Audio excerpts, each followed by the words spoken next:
¿Quién es el prójimo? Amar a todos.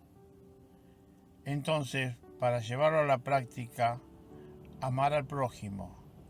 Pero ¿quién es el prójimo?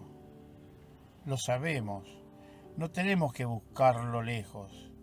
El prójimo es el hermano que pasa a nuestro lado en el momento presente de la vida. Es necesario, para ser cristianos, amar a este prójimo ahora. Por lo tanto, no es un amor platónico, no es un amor ideal, es amor con hechos.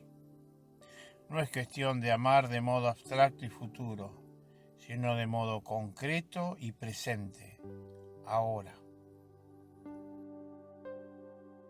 Miércoles 27 de agosto.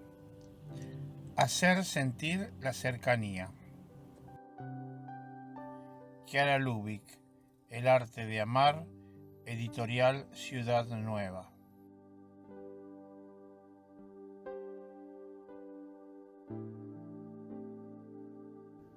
Hola, si te ha gustado este video, danos like y suscríbete al canal para recibir notificaciones.